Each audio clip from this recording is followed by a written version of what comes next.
Hello बच्चों, कैसे हो आप सब।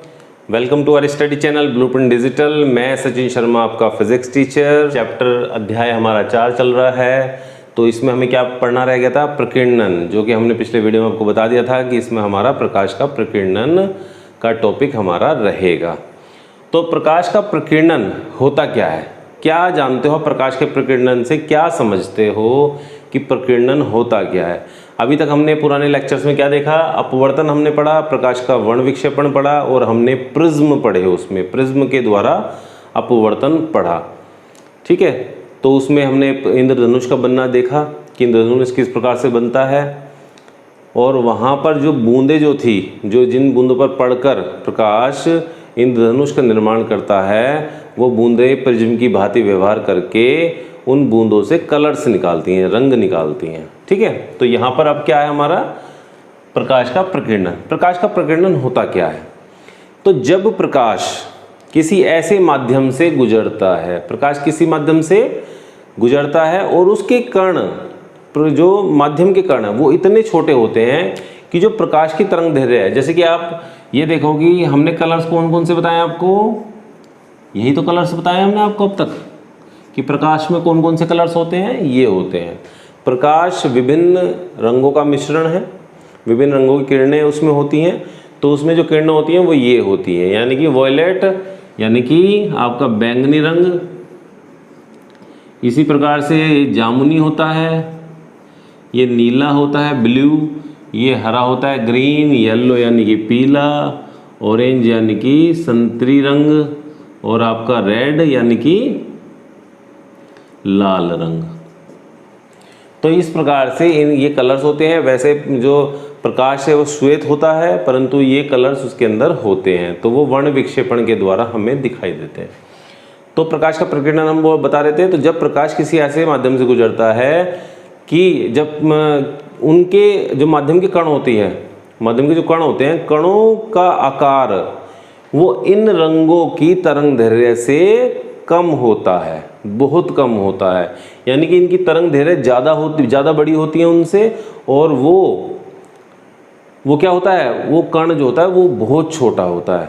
तो उन कणों, वे कण क्या करते हैं, माध्यम के कण प्रकाश को अवशोषित कर लेते हैं। क्या करते हैं, अवशोषित कर लेते हैं, एब्जॉर्ब कर लेते हैं, और उसके बाद प्रकाश को विभिन्न दिशाओं में क्या करते हैं, प्रकीर्णित कर देते हैं, यानी कि बिखेर देते हैं। तो प्रकीर्णन का जो सीधा सा शब्द निकल के आया वो आया बिखेरना, यानी कि प्रकाश का बिखेरना।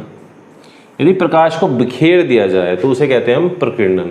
तो वो कौन करता है, माध्यम के कण करते हैं। कण जो कि आकार में बहुत छोटे हैं, और वो इतने छोटे हैं कि इनकी जो तरंग दैर्घ्य है उससे भी छोटे हैं वे।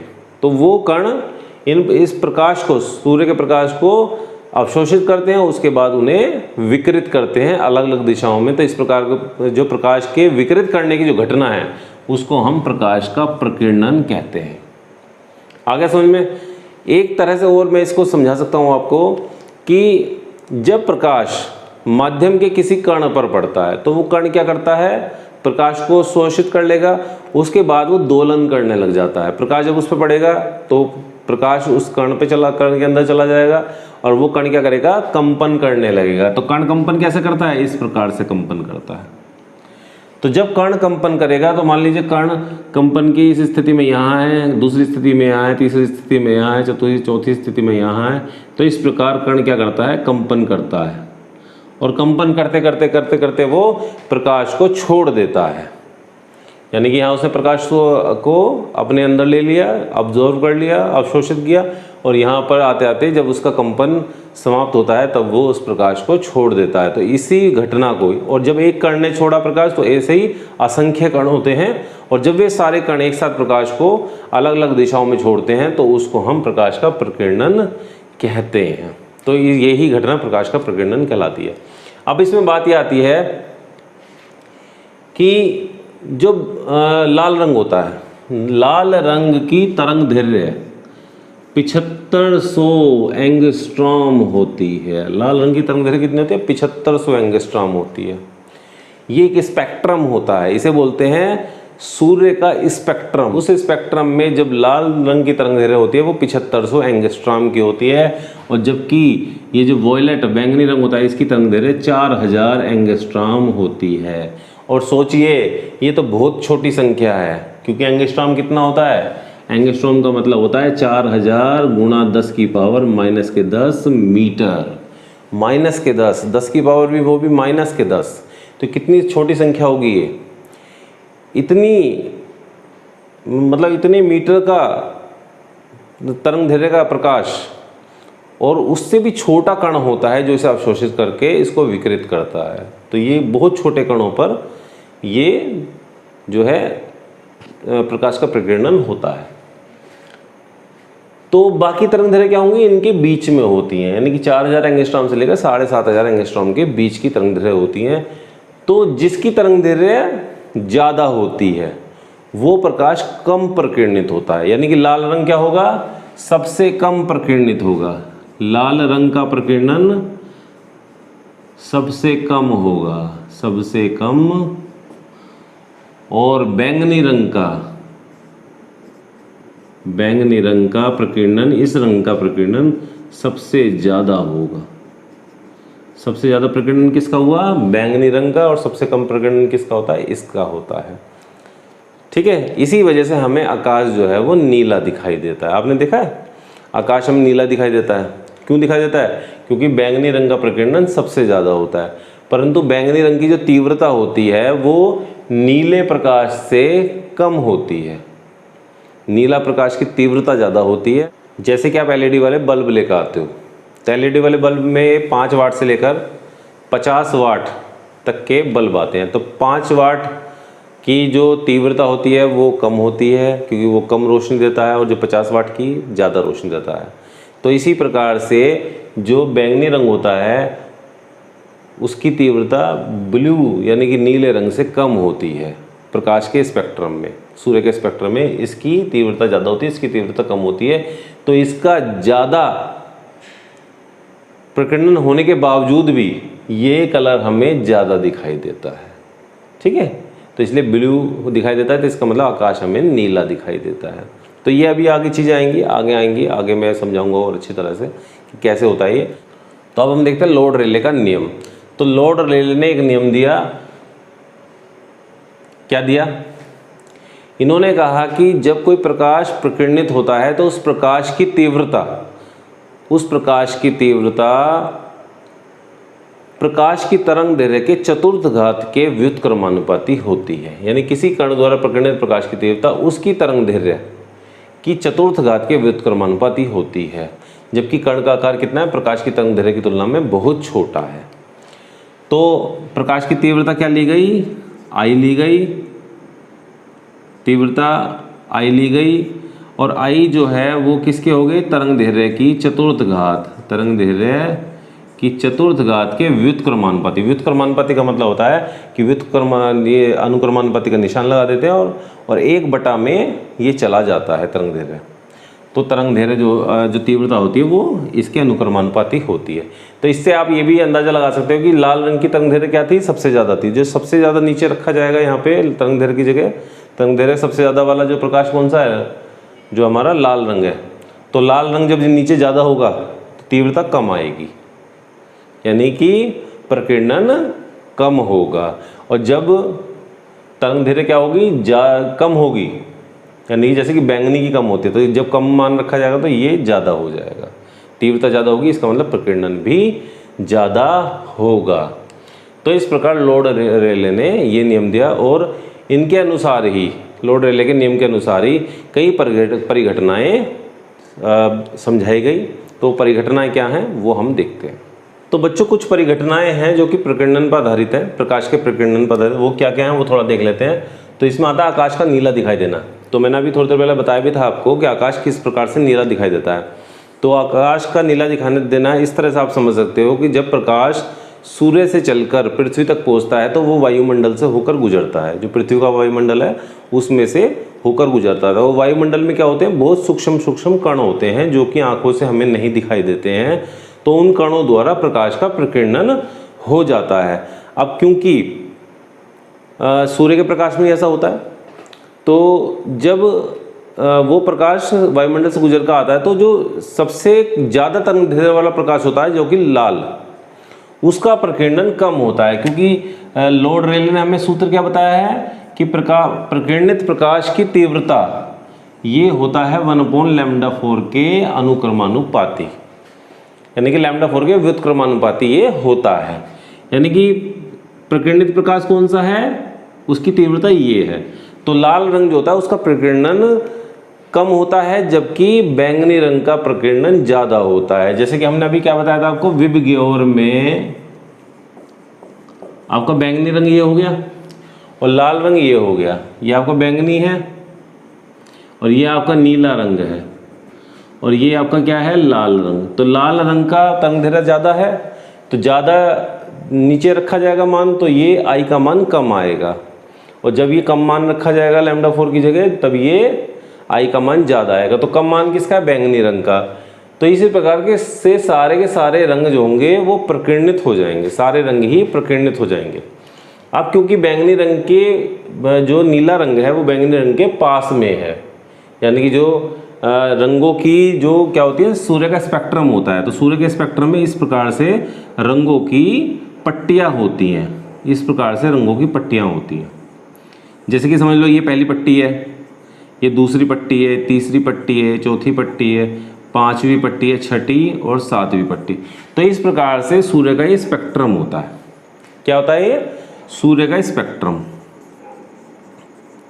तो इस सूर्य के स्पेक्ट्रम में जो ये वॉयलेट कलर की पट्टी जो यहाँ पर है, ये वॉयलेट यानी कि बैंगनी रंग की जो पट्टी है, इस बैंगनी रंग की पट्टी के ये जो नीला रंग है ये समीप में है, पास में है। तो कलर्स जो है सभी का जो है आपका प्रकीर्णन हो रहा है, तो नीले रंग का भी प्रकीर्णन हो रहा है, बैंगनी रंग का प्रकीर्णन हो रहा है, इस प्रकार लाल का भी प्रकीर्णन हो रहा है। परंतु लाल का प्रकीर्णन कम होता है, बैंगनी रंग का ज़्यादा होता है, बैंगनी रंग से थोड़ा सा कम नीले रंग का प्रकीर्णन होता है। परंतु नीले रंग की जो तीव्रता है, नीले रंग की तीव्रता वो बैंगनी रंग से, किससे, बैंगनी रंग से 10 गुना ज़्यादा होती है। क्या होती है, 10 गुना ज़्यादा होती है। तो इसका प्रकीर्णन भी ज़्यादा हो जाता है। बैंगनी रंग का प्रकीर्णन सबसे ज़्यादा होता है, परंतु जो नीले रंग की तीव्रता है वो बैंगनी रंग से 10 गुना होती है, इसलिए नीले रंग का जो प्रकीर्णन है वो बैंगनी रंग से ज़्यादा हो जाता है। और इसी प्रकार जो प्रकीर्णन ज़्यादा हो जाएगा, यानी कि प्रकाश का प्रकीर्णन क्या हो गया, ज़्यादा किसके लिए हो गया, नीले रंग के लिए। तो नीला रंग पूरे आकाश में बिखर जाता है और इसलिए आकाश वो हमें कैसा दिखाई देता है, हमें नीला दिखाई देता है। और यदि आप सूर्य के प्रकाश के बजाय रात में देखो तो रात में हमें आकाश कैसा दिखाई देता है, काला दिखाई देता है। कारण क्योंकि उस समय में प्रकाश नहीं है और प्रकाश ना होने की वजह से कोई प्रकीर्णन संभव नहीं हो पाता, जिसकी वजह से हमें जो है आकाश काला दिखाई देता है। और इसी प्रकार से यदि आप देखो तो यदि वायुमंडल ना होता तो प्रकाश का प्रकीर्णन भी ना होता, और प्रकाश का प्रकीर्णन ना होता तो हमें जो आकाश कैसा दिखाई देता, काला दिखाई देता। यदि कोई अंतरिक्ष में जाते हैं, जैसे कि एस्ट्रोनॉट्स होते हैं हमारे, तो एस्ट्रोनॉट्स क्या करते हैं, अंतरिक्ष में जाते हैं। तो अंतरिक्ष में जाने पर यदि आकाश को देखा जाए, पृथ्वी के आकाश को देखा जाए, तो वो हमें काला दिखाई देगा। क्या दिखाई देगा, काला। अंतरिक्ष से देखने पर, यदि हम अंतरिक्ष से देखें, जाके हम पृथ्वी से बाहर निकल जाएं, उसके गुरुत्वाकर्षण से बाहर निकल जाएं और बाहर जाके, जैसे कि आप लगा लो कि पृथ्वी होती है, इस प्रकार से पृथ्वी है, तो पृथ्वी के चारों ओर वायुमंडल भी है, इस प्रकार से ये चारों ओर वायुमंडल ने घेरा हुआ है पृथ्वी के, इसी में गुरुत्वाकर्षण भी है और वायुमंडल भी है। जब आप इससे बाहर निकल के यहाँ पहुँच जाते हो तो ये सारा, अब ये सब अंतरिक्ष है, ठीक है, जिसे हम गैलेक्सी बोलते हैं। अंतरिक्ष में आ जाते हैं, तो अंतरिक्ष यदि हम इसको देखते हैं तो क्योंकि यहाँ पे क्या है, यहाँ पर निर्वात है, यहाँ पर वायुमंडल नहीं है, तो यहाँ से देखने पर हमें ये सारा का सारा काला दिखाई देता है। कैसा दिखाई देगा, काला दिखाई देगा। कहाँ से देखने पर, यहाँ से देखने पर। यदि यहाँ आंखें यहाँ बना दूँ मैं आपकी, तो यहाँ से आप देखोगे तो आपको कैसा दिखाई देगा, काला दिखाई देगा। ठीक है, ये क्लियर है आपको। अब आती है बात बादलों का श्वेत दिखाई देना। बादल श्वेत क्यों दिखाई देते हैं? बादल आकाश में घूमते रहते हैं, हमें श्वेत दिखाई देते हैं, जबकि जो आकाश है वो नीला दिखाई दे रहा है। क्यों, ऐसा क्यों है? क्योंकि प्रकीर्णन होने के लिए क्या मैंने शर्त बताई थी आपको, प्रकीर्णन होने के लिए जो कण का आकार था, वायुमंडल के जो कण थे, वो कण तरंग दैर्घ्य से यानी लैम्डा से बहुत छोटे होने चाहिए। परंतु वायु जो आपके बादल होते हैं, बादल में जो पानी की बूंदें होती हैं, तो उन पानी की बूंदों का जो आकार होता है, वो बादल में जो बूंदें होती हैं, वो आकार उनका वो प्रकाश की तरंग दैर्घ्य से बड़ा होता है। क्या होता है? उनका आकार बड़ा होता है। तो बादलों की स्थिति में जो वे बूंदें हैं वो बड़ी होने की वजह से, उनका आकार बड़ा होने की वजह से वो प्रकीर्णन जो करती है, प्रकीर्णन तो वे भी करेंगी, परंतु वे प्रकीर्णन सारे रंगों का एक जैसा प्रकीर्णन करेंगी। कैसा करेंगी? एक जैसा प्रकीर्णन कर देती है। तब उस स्थिति में लॉर्ड रेले का सूत्र नहीं लग पाता, उसमें तरंग दैर्घ्य का कोई प्रभाव नहीं हो पाता और वे सारे ही रंगों का वो प्रकीर्णन एक जैसा करती हैं। इस प्रकार वो सारे रंगों का जो संयुक्त प्रभाव है वो हमें श्वेत दिखाई देता है। क्या दिखाई देता है? श्वेत दिखाई देता है। तो संयुक्त प्रभाव क्या दिखाई देगा? उन्होंने इस प्रकार से प्रकीर्णन करती हैं वे कि जैसे प्रकीर्णन हुआ ही ना हो, और प्रकाश जैसा हमें प्रकाश दिखाई देता है ऐसी प्रकार से हमें बादल दिखाई देते हैं। तो ये भी इसका कारण आप समझ गए होंगे। तीसरा आ रहा है इसमें जो परिघटना होती है, खतरे के संकेत लाल रंग के बने होते हैं। खतरे के संकेत, जैसे कि आपने देखा होगा, आप जो रेलवे ट्रैक पे जाते हो तो रेलवे ट्रैक पे जगह जगह जो होते हैं पोल्स लगे होते हैं, खंबे लगे होते हैं। पोल्स पे कैसे रंग लगाए जाते हैं? या तो हरा या नीला मतलब काला, लाल लगाया जाता है, लाल लगाया जाता है। तो लाल संकेत क्यों होता है? वो लाल संकेत की हम बात करें, लाल संकेत क्यों लगाया जाता है? लाल संकेत हमें दूर से ही दिख जाता है। क्यों दिख जाता है? ऐसा क्यों होता है? लाल संकेत हमें दूर से ही दिख जाता है, ऐसा क्यों होता है? ऐसा इसलिए होता है कि लॉर्ड रेले ने क्या सूत्र दिया था? लॉर्ड रेले ने कहा था I प्रोपोर्शनल टू 1/λ4, यानी कि लॉर्ड रेले के अनुसार जिसकी तरंग दैर्घ्य ज़्यादा होगी उसका प्रकीर्णन कम होगा। तो इसी प्रकार से लाल रंग का प्रकीर्णन कम होता है और लाल रंग कम बिखरता है। लाल रंग कम बिखरता है और लाल रंग के कम बिखरने के कारण वो दूर से ही हमें दिखाई दे जाता है। क्या होगा? दूर से ही हमें दिखाई दे जाता है। इसलिए जो इस तरह के जो लाल संकेत होते हैं वो ट्रैफिक चौराहों पे दिखाई देते हैं। जो सड़कों पर चौराहे पे हमें ये ट्रैफिक सिग्नल्स दिखाई देता है, तो उसमें लाल रंग का जो है हमें दूर से दिख जाता है, क्योंकि उसका प्रकीर्णन कम होता है। जबकि हरा या फिर रंगी है जो ब्लू, नीला और बैंगनी रंग का प्रकीर्णन ज़्यादा होता है, जिसकी वजह से वे रंग बिखर जाते हैं और वो दूर तक नहीं पहुंच पाते, ज़्यादा दूर तक वे नहीं दिखाई दे सकते। यदि एक मान लीजिए ये रेलवे ट्रैक है, इस प्रकार से ये रेलवे ट्रैक है और इस रेलवे ट्रैक पर यहाँ कहीं पोल लगा हुआ है, ठीक है, यहाँ के पोल। तो इसमें यदि इस बैंगनी रंग को लगा दिया जाता, क्या लगा देते? बैंगनी रंग को आप यहाँ पे लाइट लगा देते, तो ये दूरी ज़्यादा दूरी से देखना पड़ता, तो इसका प्रकीर्णन ज़्यादा होता है। तो ये क्या होता है? ये बिखर के आसपास की रोशनी, तो आसपास के एरिया तक रोशनी देता है। ये यहाँ तक तो रोशनी देता, यहाँ तक तो रोशनी देता है, परंतु बहुत ज़्यादा दूर तक ये नहीं दिखाई देता। परंतु लाल रंग में क्या होता है? यदि इसे को क्या कर दें? लाल रंग का कर दें, यदि इसको आप जो है लाल रंग का कर दो तो इसकी जो दूरी है वो बढ़ जाती है, क्योंकि इसका प्रकीर्णन कम होगा, ये ज़्यादा दूरी तक दिखाई देगा, क्योंकि ये प्रकीर्णित नहीं होता, इतना ज़्यादा प्रकीर्णित नहीं होता। तो ये कहाँ दिखाई देगा? बहुत दूर से हमें दिखाई देगा, इसका ज़्यादा प्रकीर्णन नहीं होगा। तो इसी वजह से खतरे के संकेत लाल रंग के बने होते हैं। आती है बात सूर्योदय व सूर्यास्त के समय सूर्य का लाल दिखाई देना। आपने देखा होगा जब सूर्य निकलता है सुबह उठो आप, सुबह 6 बजे के आसपास आप उठ के देखो, 5:30-6 बजे के आसपास सूर्य दिखाई दे जाएगा आपको। तो बहुत नीचे दिखाई देता है आकाश में, और जब वो देखोगे आप तो लाल लाल दिखाई देता है। उसकी जो लालिमा होती है वो लाल दिखाई देती है, लालिमा बोलते हैं उसको, जो उसका दृश्य होता है लालिमा बोलते हैं। तो वो क्या दिखाता है? लाल लाल दिखाई देता है, और उस टाइम आप ढंग से आप देख भी पाते हो उसे। यदि आप दिन के समय सूर्य को देखने की कोशिश करोगे तो आप उसकी चमक से आपकी आंखें धूमिल हो जाती हैं और आप उसको ढंग से नहीं देख पाते। और इसी प्रकार सूर्यास्त जब, यानी कि सूर्य जब छिपता है, तो उस समय भी आप उसको अच्छी प्रकार से देख पाते हो और उस समय भी क्या दिखता है, वो लाल दिखाई देता है। तो ऐसा क्यों होता है, क्या कारण है इसका? ये बहुत ही अच्छी परिघटना है जो कि आपको मैं चित्र से समझाऊंगा आपको। तो क्या है ये, हमने यहाँ एक पृथ्वी बनाई है, ये पृथ्वी है। इस पृथ्वी पर ये प्रेक्षक खड़ा हुआ है। ये क्या दिख रहा है आपको, प्रेक्षक दिख रहा है, ये प्रेक्षक है आपका।